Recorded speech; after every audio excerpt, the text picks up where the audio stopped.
कृषी समृद्धी प्रकल्पातून 1200 टन संत्र्यांची विक्री.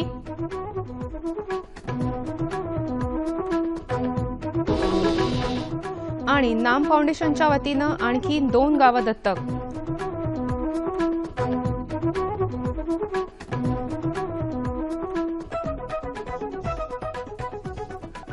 नमस्कार, कृषी वार्ता या बातमीपत्रात मी शर्मिष्ठा म्हात्रे आपलं स्वागत करते. आता पाहूया कृषी विषयक सविस्तर वृत्त. आत्महत्याग्रस्त जिल्ह्यातल्या शेतकऱ्यांमध्ये विपणन कौशल्य निर्माण करण्याकरता स्थापन झालेल्या कृषी समृद्धी प्रकल्पातून यंदा 1200 टन संत्र्याची विक्री झाली असून अमरावती, अकोला, वर्धा या जिल्ह्यातले शेतकरी या संत्र्यांच्या विक्रीत आघाडीवर होते. 2009 साली कृषी आणि पणन विभागाचे तत्कालीन सचिव सुधीर कुमार गोयल यांनी कृषी समृद्धी प्रकल्पाकरता आर्थिक तरतूद केली होती. संत्रा उत्पादकांचे प्रक्रिया उद्योगांशी लिंकेज घडवणे हा या प्रकल्पाचा हेतू असून संत्र्यासह इतरही शेतमालांचं मूल्यवर्धन या प्रकल्पाद्वारे अपेक्षित आहे. औरंगाबाद जिल्ह्यातल्या पैठण तालुक्यातली कुतुबखेडा आणि कौडर ही 2 गावं सिने अभिनेते नाना पाटेकर आणि मकरंद अनासपुरे यांनी सुरू केलेल्या नाम फाउंडेशननं दत्तक घेतली आहेत. दुष्काळग्रस्त शेतकऱ्यांना मदत करण्याकरता स्थापन झालेल्या नाम फाउंडेशननं वैजापूर तालुक्यातली 2 गावं याआधीच दत्तक घेतली आहेत.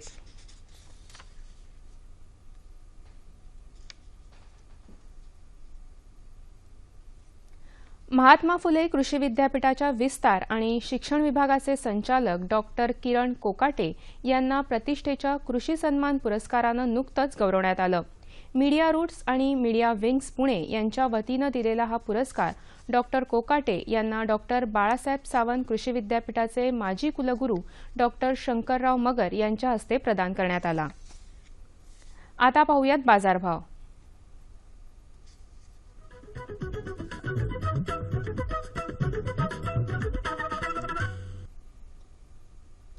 जाणून घेऊया अहमदनगर कृषी उत्पन्न बाजार समितीकडून प्राप्त झालेले शेतमालाचे बाजारभाव. हे भाव शेतीमालाच्या उत्पादकांसाठी आहेत. निराळा उल्लेख नसल्यास हे भाव प्रति क्विंटल आहेत. गहू 2015 1450, सोयाबीन 3625 2700, चना डाळ 4250 3400,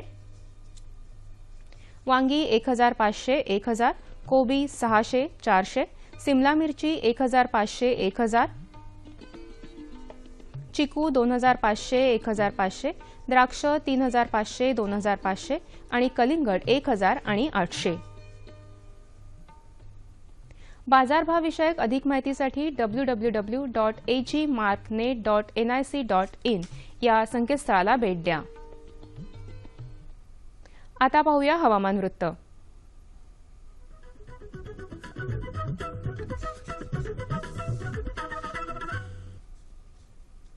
नमस्कार. महाराष्ट्र राज्यातील हवामानाचा आढावा घ्यायचा झाला तर गेल्या 24 तासात संपूर्ण राज्यात हवामान कोरडे होते. विदर्भात तुरळक ठिकाणी थंडीची तीव्र लाट होती. राज्यात सर्वात कमी किमान तापमान गोंदिया येथे 6 डिग्री सेल्सिअस नोंदवले गेले. पुढील 5 दिवस संपूर्ण राज्यात हवामान कोरडे राहण्याची शक्यता आहे. शेतकरी बंधूंनी फळबागांचे थंडीपासून संरक्षण करण्यासाठी बागेस रात्रीच्या वेळेस पाणी द्यावे व बागेत योग्य त्या आच्छादनाचा वापर करावा. कोकणात हापूस आंबा फळे वाटाण्याच्या आकाराची झाली असल्यास 20 ppm नेफ्थलीन ॲसिटिक ॲसिड या संजीवकाचे द्रावण 1 ग्रॅम 50 लिटर पाण्यातून मोहरावर फवारावे.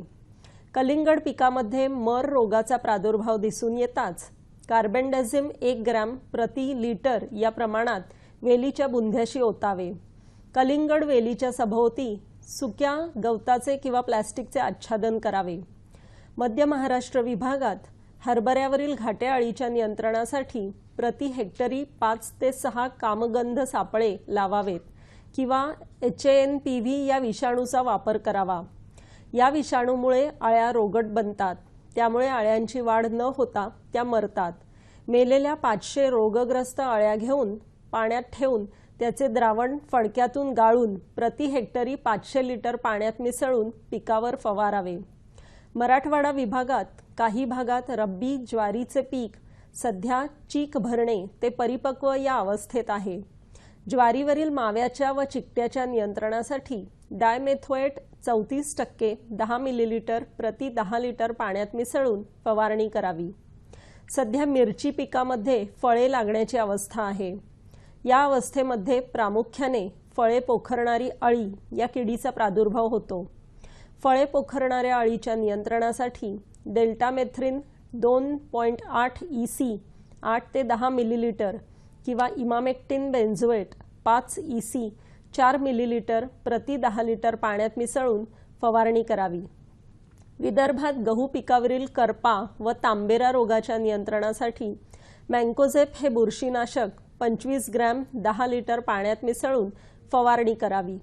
रोगाची तीव्रता लक्षात घेऊन 10 ते 15 दिवसाच्या अंतराने फवारण्या कराव्यात. धन्यवाद. जाणून घेऊया राज्यातल्या प्रमुख शहरांचं तापमान कमाल आणि किमान अंश सेल्सिअसमध्ये. मुंबई 33-20, पुणे 30-12, नागपूर 29-9, औरंगाबाद 30-12, सोलापूर 32-18 आणि नाशिक 31 आणि 8.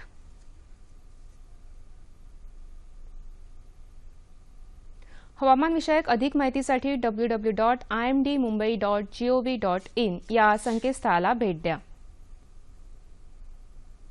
याबरोबरच आजच्या कृषी वार्ता संपल्या. पुन्हा भेटूया पुढील कृषी वार्तामध्ये. तोपर्यंत नमस्कार.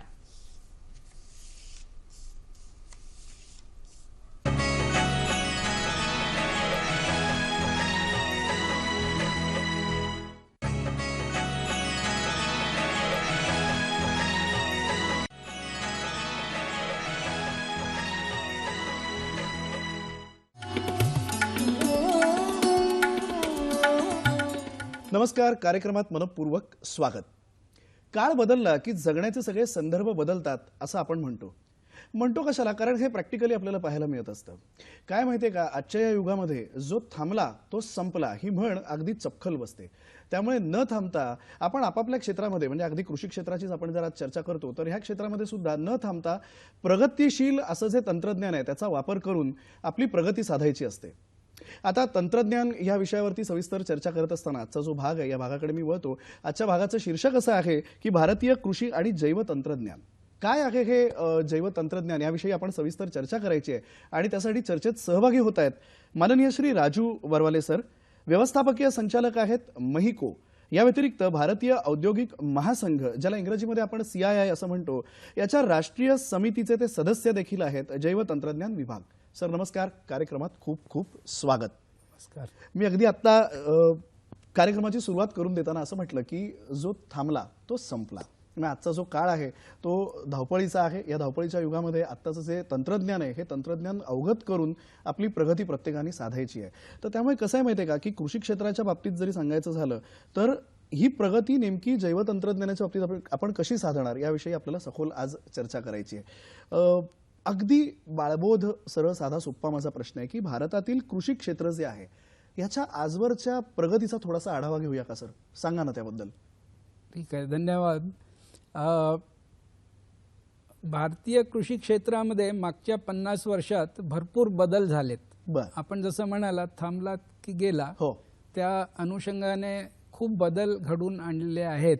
आपलं अन्नधान्याचं उत्पादन 50 दशलक्ष मेट्रिक टनावरून 280 दशलक्ष मेट्रिक टनापर्यंत गेलेलं आहे. अरे वा. आणि भारताने जगामध्ये भरपूर अशा पिकांमध्ये, जसं उदाहरण घेऊया आपण, दूध आहे, चहा आहे किंवा कडधान्य आहेत, तेलबिया आहेत, कापूस आहे, यामध्ये अग्र असं क्रमांक पटकावला आहे. उत्पादकता वाढवून आज आपण जगामध्ये या सर्व बाबतीमध्ये अग्रसर असे उत्पादक आहोत. या व्यतिरिक्त गहू, भात, साखर यामध्ये सुद्धा आपण अग्रगण्य अशा राष्ट्रांमध्ये आपली गणती होते आहे.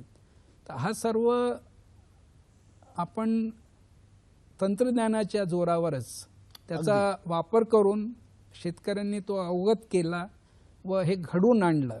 म्हणजे त्याच्यात शास्त्रज्ञ व शेतकऱ्या दोघांचा मोठा योगदान आहे. बरोबर बरोबर. अगदी अगदी. सर मला सांगा की आता इतकं जरी आपण प्रगतशील असलो आणि इतकी जरी प्रगती केली तरी सुद्धा काय होतं माहितीये का, अनेकदा अनेक आव्हानांना आपल्याला तोंड द्यावं लागतं. तर येणाऱ्या काळामध्ये कृषी क्षेत्रासमोरील आव्हानं नेमकी कोणती आहेत? माझ्या मते येणाऱ्या काळामध्ये आपल्याकडे 3 मोठी आव्हानं आहेत. हा हा. सर्वात पहिलं आव्हान म्हणजे आपली वाढती जनसंख्या. अगदी. आज आपण जगामध्ये सर्वात जास्त जनसंख्या असलेलं राष्ट्र म्हणून ओळखला जातो. पण येणाऱ्या वर्षामध्ये आपली जनसंख्या 1.4 अब्ज अशी असं भाकीत केलं जातं, भाकीत एवढी केलं होणार जातं. आहे. हो, असंही म्हटलं जातं. तुम्हाला थोडंसं इंटरप्ट करतो. असं म्हटलं जातं की मला वाटतं आपण चीनलाही मागे टाकणार आहोत. म्हणजे चीनच्याही पुढे आपली लोकसंख्या जाणार आहे. अरे बापरे. ती एक गोष्ट, ते एक मोठं आव्हान आहे की या वाढलेल्या जनसंख्येला भरपूर अन्नधान्य आपण कसं पुरवू शकू, हा मोठं आव्हान आहे कृषी समोर, देशासमोर. दुसरं मोठं आव्हान आहे की आपल्या देशामध्ये खुली बाजार व्यवस्था सरकारने आणली आणि त्या अनुषंगाने आज प्रत्येक माणसाचं आपण पर कॅपिटा इन्कम जे म्हणतो तर ते असं भाकीत केलं जातं येणाऱ्या 5 वर्षामध्ये ते दुप्पट होईल. म्हणजे जवळपास 60-65 हजार रुपये प्रति वरून ते जवळपास 1.5 लाख रुपये प्रति माणसावर जाईल. अच्छा. याचाच अर्थ असा की प्रत्येक माणसाच्या हातात जास्त रुपये क्रय करण्याची शक्ती निर्माण होईल. तर त्या अनुषंगाने उपलब्धता आपण करून द्यायला पाहिजे. म्हणजे ते एक मोठं आव्हान आपल्या समोर आहे.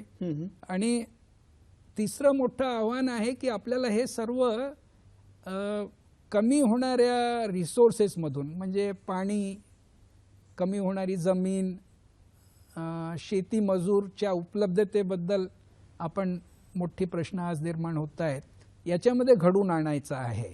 तर या मोठ्या आव्हानांना आपल्याला तोंडी जायचं आहे आणि याच्यावर मार्ग काढून नवीन तंत्रज्ञान आणून ते अंगीकृत करून त्याचा वापर करून याला आपण मार्ग काढावा लागेल. काढावं लागेल निश्चितच. म्हणजे ही 3 जी प्रमुख आपण आता उदाहरणं दिली हे आपल्याला डोळ्यासमोर ठेवूनच जावं लागेल. म्हणजे हे जे सत्य आहे हे नाकारता येणार नाही. आणि त्या अनुषंगाने जर आपण गेलो तर मला वाटतं आपण प्रगतीपथापर्यंत पोहोचू शकतो निश्चितच. सर मला सांगा की नवनवीन कृषी निविष्ठा आहे, म्हणजे विशेषतः बी बियाण्यांच्या बाबतीमध्ये सांगायचं झालं तर त्याची उत्पादकता जी आहे त्याच्या वाढीमधील भूमिका काय आहे नेमकी? आता आपण मागचा 50-60 वर्षाचा काळ बघितला तर आपण पाळीपाळीने जर बघितलं तर सुरुवातीला आपण साधारण जातींचं बियाणं वापरायचो. बरं. त्याची उत्पादकता साधारण असायची. अच्छा. मग त्याच्यानंतर सुधारित बियाणं आलं. आपण जसं हरित क्रांती आली म्हटलं तर सुधारित बियाण्यांमध्ये उत्पादकता थोडीशी वाढली आणि मग सुधारित बियाणं, पाणी, रासायनिक खतं आणि शेतकऱ्याचं व्यवस्थापन या सर्वांच्या अनुषंगाने आपली उत्पादकता वाढली आणि आपण जे आज जे म्हणतो एवढं उत्पादन वाढलंय त्याचं श्रेय त्याला जात आहे. अच्छा. त्यानंतर आपण संकरित बियाणं आणलं. आपण संकरित बियाणं मक्का, ज्वारी, बाजरी, कापूस, भाजीपाला, वेगवेगळ्या प्रकारची फळं यांच्यामध्ये आपण आणल्यानंतर त्यामध्ये पण भरपूर असा बदल झाला. हो. नवीन काळामध्ये याची पुढची पायरी म्हणजे आपण जैव तंत्रज्ञानाचा जो गुणधर्म आहे ते धरून संकरित बियाणं निर्माण केलं. त्याचं उदाहरण बीटी कापूस आहे. ते आणलं आणि त्याच्यामुळे एक उत्पादकतेचा पुढचा पाऊल आपण गाठला. बरोबर. जसं आपण बघितलं पायरी पायरीने तंत्रज्ञानाचा वापर करून शेतीमध्ये आमूलाग्र असे बदल घडून आलेले आहेत आतापर्यंत. बरोबर. ही आतापर्यंतची उदाहरणं आहेत. अगदी. येणाऱ्या काळामध्ये सुद्धा अशीच उदाहरणं आपल्याला आणून त्यांचं अंगीकरण करून त्या बदल घडून आणावे लागतील. निश्चित सर. म्हणजे याच्यावरती आधारित माझा एक खरं तर पुढचा प्रश्न होता. मला सांगा की बियाणं क्षेत्र जे आहे याच्यामध्ये तंत्रज्ञानामध्ये कशा प्रकारचे बदल कसे कसे होत गेले?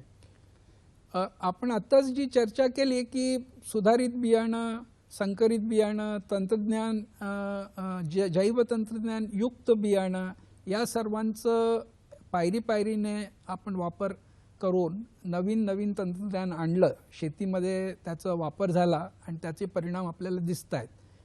आणि येणाऱ्या वर्षांमध्ये सुद्धा आपल्याला संगणक विज्ञान, कम्प्युटर सायन्स आणि जिनोमिक्स याचा वापर करून नवीन पायऱ्या आपल्याला गाठाव्या लागतील. आणि ज्याच्यामुळे आपल्याला आपल्यासमोर जी आव्हानं आहेत, जे आपण चर्चा केली, त्याला आपल्याला तोंडी जाता येईल. निश्चितच. सर आता मला सांगा की जागतिक स्तरावरती, कारण शेवटी कसं आहे की आता हे कॉम्पिटिशनचं जग आहे, त्यामुळे आपल्यापुरता विचार न करता आपल्याला वर्ल्ड वाईड हा सगळा विचार केला पाहिजे. त्यामुळे जागतिक स्तरावरती पीक जे आहे ते जैवतंत्रज्ञानाची सध्या परिस्थिती काय आहे?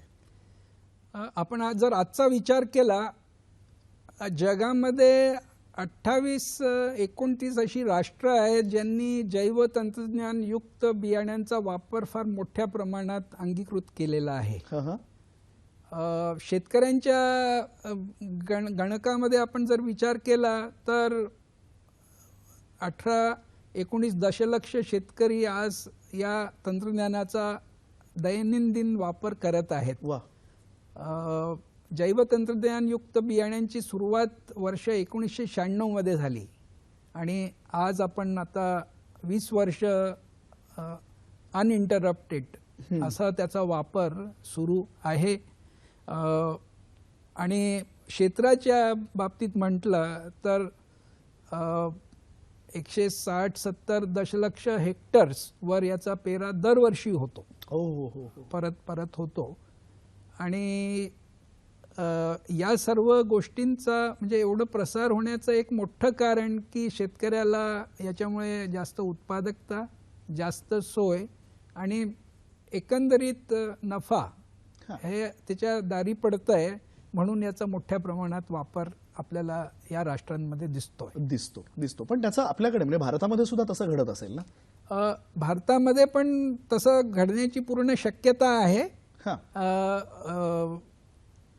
भारतामध्ये आतापर्यंत सरकार माध्यमातून आपल्याला बीटी कापूस या तंत्रज्ञानाला मंजुरी मिळालेली आहे. निश्चितच. मी खरं तर आता त्याच विषयाकडे बोलतोय, कारण बीटी कापूस म्हटल्यानंतर त्याचं यश हे पटकन लोकांच्या डोळ्यासमोर येतं.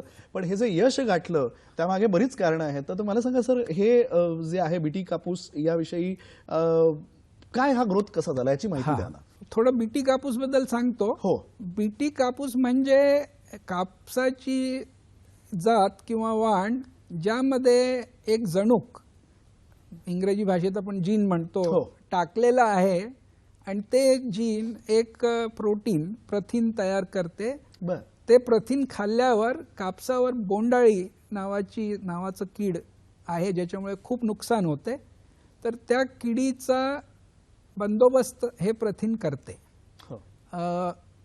बीटी कापसाच्या अगोदर शेतकरी फवारणी करून याचा नियंत्रण करायचा, पण आता हे झाडामध्येच उत्पन्न झाल्यामुळे त्याला हे फवारणी करण्याचं काम भरपूर प्रमाणात कमी झालेलं आहे. अच्छा. तर हा फायदा बघून 2002 मध्ये मंजूर झाल्यानंतर आज आता जवळपास 14 वर्ष हे तंत्रज्ञान शेतकऱ्याच्या शेतामध्ये आहेत. तर जवळपास 95% क्षेत्रामध्ये याचा वापर होतोय. 7.5 दशलक्ष हेक्टरावरून कापसाचा पेरा 11 दशलक्ष हेक्टरावर गेलेला आहे. आपली कापसाचं उत्पन्न देशाचा 170 लक्ष गाठीवरून 370-80 लक्ष गाठीपर्यंत पोहोचलंय आणि येणाऱ्या वर्षांमध्ये ते 400 लक्ष गाठीवरती जाईल असं आहे. आणि यामुळे कापसाची रूची उत्पादकता प्रति हेक्टर पण फार मोठ्या प्रमाणात बदल झाला आहे. 280 किलोग्राम वरून तर 550 किलोग्राम प्रति हेक्टरी रू अशी उत्पादकता वाढलेली आहे. या सर्व कारणामुळे शेतकऱ्याचा ओढा त्याच्याकडे राहिलेला आहे आणि शेतकऱ्याला भरपूर याचं पैशाच्या रूपाने फायदा झाला आहे आणि सामाजिक दृष्टी सुद्धा. शेतकऱ्यांनी पक्की घरं बांधली आहेत, मुलांना चांगलं शिक्षण देण्याची सोय याच्यामुळे निर्माण झाली, घर परिस्थिती बदलली. तर सामाजिक याचा फरक खूप जाणवला आहे. आणि बीटी कापूस हे एक आपण आता सरकारचं जे कार्यक्रम आहे मेक इन इंडिया, तर बीटी कापूस पेक्षा चांगलं उदाहरण मेक इन इंडियाचं नाही असं मला वाटतं. अगदी 100%. आपण 170 लक्ष गाठीवरून 370 लक्ष गाठीवर गेलो, 200 लक्ष गाठीचं उत्पन्न वाढलं. आणि त्याच्यापैकी आपण 60, 70, 80 लक्ष गाठी कापसाचा निर्यात करतो, यांचा निर्यात करतो. सो ते याच्यापेक्षा जास्त चांगलं उदाहरण मेक इन इंडियाचं नाही असं मला वाटतं. तंत्रज्ञान वापरल्यामुळे हे शक्य झालं आहे. तंत्रज्ञानाच्या दृष्टिकोनातून अगदी 100% हे इथे अगदी चपखल झालेलं आहे. बघा ना, मूलतः उद्देश जो आहे मेक इन इंडियाचा, सरांनी जो आता उल्लेख केला की सन्माननीय पंतप्रधान माननीय श्री नरेंद्र मोदी साहेबांनी जो उल्लेख केला होता की जास्तीत जास्त उत्पादकता जी आहे आपल्याकडे भारतामध्ये होणारी, त्या उत्पादकतेला वाव मिळावा आणि जेणेकरून उद्योग निर्मिती व्हावी आणि रोजगार मिळावा, हे सुद्धा त्याच्या मागचं एक मूलतः धोरण आहे. मला वाटतं त्याच्यामध्ये अगदी बीटी कपाशीचं जे उदाहरण तुम्ही दिलं ते अगदी चपखल बसतं. मला सांगा, सेंद्रिय शेती जी आहे याविषयीचे अगदी स्पष्ट भूमिका आपली काय? सेंद्रिय शेती एक प्रकारची शेती करण्याची पद्धत आहे. हो, आपण आज जे शेती करतोय ते आपण आधुनिक शेती म्हणतोय, ज्याच्यात रासायनिक खतांचा, प्रगतिशील बियाण्यांचा आणि शेतकऱ्याचं व्यवस्थापन त्या टेक्नॉलॉजी किंवा तंत्रज्ञानाला अनुसरून असं व्यवस्थापन याचं कारणीभूत ते आधुनिक शेतीचा भाग होतो. सेंद्रिय शेतीमध्ये आपण नैसर्गिक पद्धतीने शेती करावी अशी काही लोकांची विचारणा आहे, असं काही लोकांची समज आहे. आता ग्रीन रिव्होल्यूशन आपल्याकडे जेव्हा हरित क्रांती आली त्याच्या अगोदर जवळपास सेंद्रिय शेतीच आपण करत होतो एक प्रकारे. बरोबर. म्हणजे त्या रासायनिक खतांचा वापर फार कमी होता किंवा नव्हताच. आपण आधुनिक शेतीकडे याच्यासाठी वळलो की आपल्याला अन्नधान्याचं उत्पादन आपल्या गरजेनुसार तयार करायचं होतं. अगदी. त्याचा अर्थ सेंद्रिय शेती चांगली नाही वगैरे असा नाही आहे.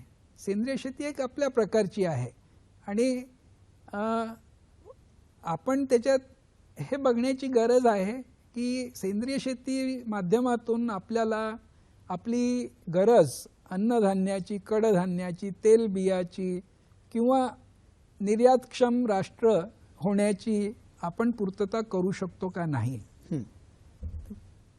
बीटी कापूस एक प्रकारे मी सेंद्रिय शेतीचाच भाग समजतो. बोंडअळीची मी चर्चा केली, त्यासाठी आपण औषध फवारत होतो. जवळपास 5,500 ते 6,000 मेट्रिक टन एवढं औषध बीटी कापूस येण्याच्या अगोदर बोंडअळीच्या नियंत्रणासाठी वापरलं जात होतं. बीटी कापूस आल्यानंतर 8-10 वर्षामध्ये त्याचं प्रमाण ते 5,500-6,000 मेट्रिक टनावरून जवळपास 200 मेट्रिक टनावर आलं. म्हणजे एवढं रासायनिक पदार्थाचा वापर कमी झाला. ते सेंद्रिय शेतीला अनुकरण आहे. आणि बऱ्याच ठिकाणी जैवतंत्रज्ञानयुक्त बियाणं सेंद्रिय शेतीचा भाग असं समजलं जातं. सर, मला सांगा की बीटी कापूस हा आता आपण उल्लेख केला, तर हे एकमेव जनुकीय परावर्तित असं पीक म्हणून आपण त्याच्याकडे संबोधतो. मला सांगा, याच्या व्यतिरिक्त आणखीन काही अशी उदाहरणं आहे का किंवा पिकं आहेत का अशी कोणती? आपल्या भारत राष्ट्रामध्ये जैवतंत्रज्ञान शेतीला अनुसरून असं मोठ्या प्रमाणात संशोधन कार्य होत आहे. आज या संशोधन कार्यात कार्यरत अशा भरपूर प्रमाणात संस्था आहेत. मोठ्या प्रमाणात सरकारी संस्था आहेत, खाजगी संस्था आहेत आणि या विविध पिकांवर विविध गुणांसाठी काम करतायत.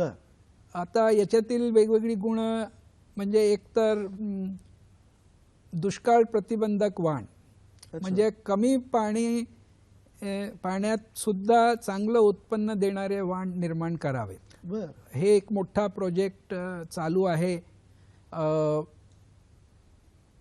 संकरित मोहरीचं बी तयार करायचा मोठा कार्यक्रम दिल्ली युनिव्हर्सिटीचा कार्यरत आहेत आणि आता त्याला मंजुरी द्यावी का नाही सरकार विचार करत आहे. याच्या व्यतिरिक्त खतांचा वापर जास्त योग्य प्रमाणात व्हावा अशा प्रकारची वाणं निर्माण करावी. म्हणजे आपल्याला रासायनिक खत जे आज आपण देतो त्याच्यापेक्षा कमी रासायनिक खत देण्याची गरज पडावी, उत्पादनामध्ये फरक न होता.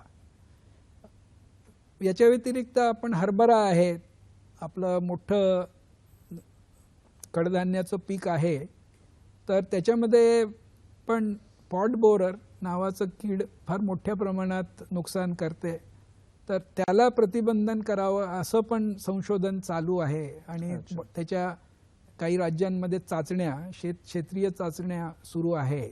अजून भरपूर म्हणजे रबरमध्ये आहे, काही फळबागांमध्ये लोक काम करतायत, कार्डमम म्हणजे इलायचीमध्ये करतायत. अच्छा, म्हणजे बीटी कपाशीच्या पलीकडे सुद्धा इतकी सगळी उदाहरणं आपल्याला निश्चितच आहेत, देता येतील. ऊसामध्ये आहेत. बरं, मला सांगा की जैव तंत्रज्ञानामध्ये जास्तीत जास्त गुंतवणूक व्हावी किंवा जी विद्वत्ता आहे ती आकर्षित व्हावी, की जेणेकरून याचं भविष्य जे आहे, भवितव्य जे आहे ते अगदी छान राहील, ह्यासाठी नेमकं काय आपल्याला करता येईल? आपण आताच चर्चा केली. आपण सर्वप्रथम जे नियामक मंडळ आहे, जैव तंत्रज्ञान असलेलं बियाणं ची तपासणी करणारं आणि मंजुरी देणारं, त्यांची कार्यप्रणाली, कार्य करण्याची पद्धत एफिशियंट आणि टाइमली व्हावी. म्हणजे काळावधीचा नियमन असावं त्याच्यात. जे अगोदर होतं बीटी कापसाच्या वेळेला होतं, ते दर महिन्याला त्यांची मीटिंग व्हायची आणि ते मग निर्णय करायचे. निर्णय पॉझिटिव्ह असो किंवा नाकार असो, पण निर्णय व्हायचे आणि चर्चा व्हायची त्याच्यावर आणि गती मिळायची त्याला. तर ते एक हा पहिला मुद्दा महत्वाचा आहे की आपण ते करायला पाहिजे. दुसरा मुद्दा त्याच्यात फार महत्वाचं जे मी किमतीबद्दल सांगितलं, किंमत आपण कशी ठरवतो, खुल्या बाजार अर्थव्यवस्थेच्या अनुसार आपण करतो किंवा आपण वेगळ्या पद्धतीने करतो, ते एक महत्वाचं कारण आहे. कारण मधून मधून आता कृषी मंत्रालयातून बीटी कापसाच्या बियाण्याचं नियंत्रण व तंत्रज्ञानाचं किमतीचं नियंत्रण करण्याचा गॅझेट नोटिफिकेशन निघालेलं आहे मागच्या महिन्यात डिसेंबरमध्ये. तिसरं जी मोठी गोष्ट मला असं वाटतंय की आपण या गोष्टींना कोणत्या प्रकारे प्रोत्साहन देऊ शकतो हे सरकारने विचार करणे गरजेचं आहे. कारण जैवतंत्रज्ञान, जसं माननीय प्रधानमंत्रींच्या कार्यक्रमात जैवतंत्रज्ञान पण एक मोठा विषय त्यांनी मांडलेला आहे आणि त्याला प्रोत्साहन देणार म्हणून असं सांगितलेलंही आहे. आणि त्यांची कल्पना आहे की $100 अब्ज असं त्याचं कॉन्ट्रीब्युशन आपल्या अर्थव्यवस्थेत होऊ शकतो. तर ते घडून आणण्यासाठी या सर्व ज्या उणिवा आहेत ज्या मी आता मांडल्या, त्याच्यावर लक्ष टाकून त्यांना त्याच्यात जे अडथळे आहेत ते कसे दूर करता येईल यावर सरकारने विचार करावा. आणि CII सारख्या संस्था यासाठी कार्यरत आहेत, सरकारशी बोलायला, चर्चा करायला आणि संवाद घालायला नेहमीच आम्ही तयार असतो. निश्चित. आणि सर, मला वाटतं की हेच एक खूप छान याचा एक परिणाम जो आहे तो याच्यातच दिसून येतो की मुळात आधी चर्चा करायला सगळे तयार आहेत. आणि सरांनी आता जसं म्हटलं तसं की आता सन्माननीय पंतप्रधान जे आहेत भारताचे, नरेंद्र मोदी साहेब, हे सुद्धा खूप आश्वासक आहेत की ते ज्या पद्धतीने विषय मांडतात त्यावेळेला तो संपूर्ण विषय त्यांच्या डोक्यामध्ये घोळत असतो, अथ ते इति. आणि याचा परिणाम जो आहे तो निश्चितच भवितव्यामध्ये आपल्याला पाहायला मिळेल आणि तो पॉझिटिव्हच असेल असं आपण घेऊन जाऊया. सर, आजची चर्चा खूप छान झाली. अतिशय सरळ साध्या सोप्या पद्धतीने आपण या सगळ्या प्रश्नांची उत्तर दिली. खरं तर हा उत्तर दिली म्हणण्यापेक्षा ना हा विषय आम्हाला खूप छान सोप्या पद्धतीने समजावून सांगितला. त्यात कुठेही गुंतागुंत झाली नाही. त्याबद्दल आपले आभार. आपण इथे आलात, मी पुन्हा एकदा आपले आभार मानतो. पुन्हा भेटूया पुढच्या भागात एक नवीन विषय घेऊन. तोपर्यंत नमस्कार.